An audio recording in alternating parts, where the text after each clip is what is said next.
ऐसे सवाल matric exam में बार बार ऑब्जेक्टिव क्वेश्चन में पूछा जाता है। तो आप लोग कैसे इसको सॉल्व करते हैं, सबसे पहले आप लोग इसको पहला संख्या को x मान लेते हैं।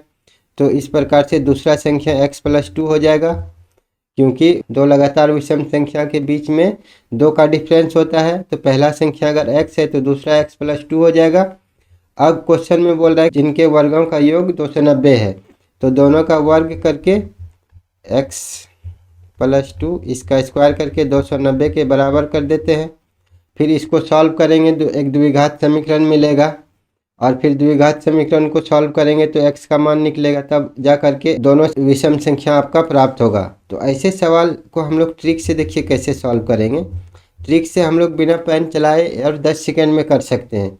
जैसे हमारे पास यहाँ जो संख्या दिया हुआ है जिनके वर्गों का योग 290 है, तो इसका हम लोग आधा कर लेते हैं। 290 का आधा करेंगे तो हो जाएगा 145। और फिर हम लोग देखेंगे कि किस विषम संख्या का स्क्वायर यानी कि वर्ग 145 के लगभग में है। तो हम लोग देखते हैं कि 11 का स्क्वायर अगर हम लोग करेंगे तो ये 121 आएगा।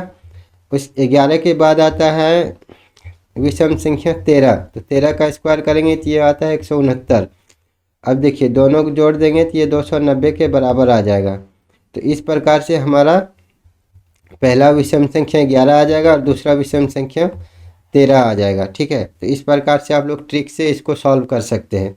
अब देखिए अगर ये सवाल आपको समझ में आ गया है तो आप लोग इसका आंसर कमेंट में ज़रूर कीजिएगा कि 2 लगातार विषम धनात्मक पूर्णांक ज्ञात करें जिनके वर्गों का योग 202 है।